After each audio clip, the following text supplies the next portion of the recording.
Well, speaking about traveling and pricing, we know, and I see it also myself when I travel, particularly the younger generation as well. Wants also to travel sustainably. At the same time, the travelers want cheap prices. So how Austrian is managing this very tiny balance between sustainability and affordability? First of all, I would say these are two very different topics because people say they want to fly more sustainably, 80+%. But when you really look into how they make their decision, that's very different. And it's a very tiny single digit percentage of people who actually make their decision based on sustainability. And that's a challenge. Yeah. So everyone talks about it, but hardly anyone, and in the end, really wants to travel sustainably. However, still, we have a responsibility, and aviation, of course, has to become greener. And so what we do, and that's long back to 2011, is Lufthansa was actually the first airline which was using sustainable aviation fuel SAF. So Lufthansa was part of doing all the certification, and actually you can blend it in with about 2,000 flights between Hamburg and Frankfurt. So we were at the very forefront of pushing all that development for sustainable fuel, and this is still going on with commitments, with partnerships, with having things like green fares. So if you want to make a sustainable choice, there are opportunities, not just short haul, but also long haul.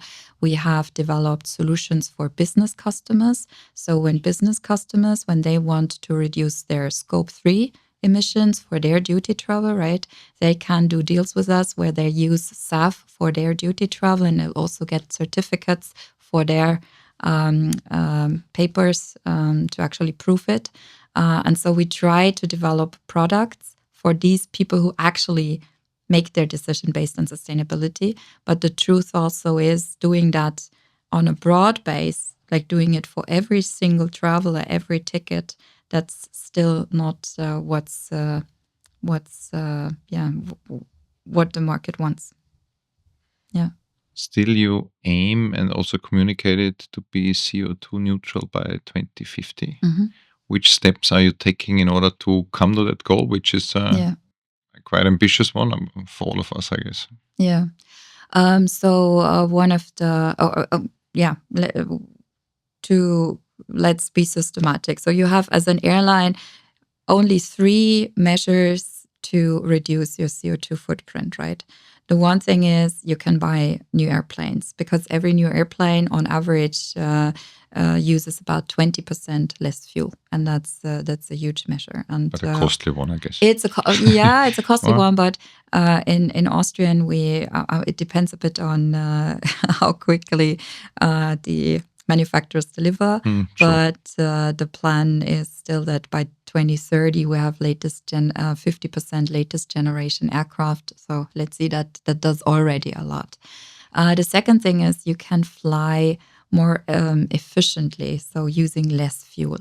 And it's a bit like with your car, right? You can drive your car in a way that you use a lot of fuel, or you can drive your car that you're really saving on fuel. And it's kind of the same with airplanes. And there's some things the pilots can do themselves, and there's some things you can do only together with air traffic control. It's about how fast do you ascend and descend, at which flight levels do you fly, all these things, and how direct do you fly. And with these measures, you could, in Europe, have another 10% efficiency. So if the European countries would work closer together in their air traffic control, this would give about another 10% of fuel efficiency. But it's quite political, and it's tough to actually reach that, to be honest. Third thing is you use sustainable aviation fuel instead of fossil fuel. And these 3 things together, you can come down from your CO2. Will it be at zero in 2050? We don't believe so. And that was never the promise. Being neutral is then how can you compensate somewhere else? Okay. And there we're looking both into where can you kind of compensate with measures that are already there. But we're also looking into carbon capture, for example. Is that something which you can use? And also there are first partnerships, for example, with carbon capture on Iceland. There's some first plans of carbon capture, and we're exploring that as one of the measures.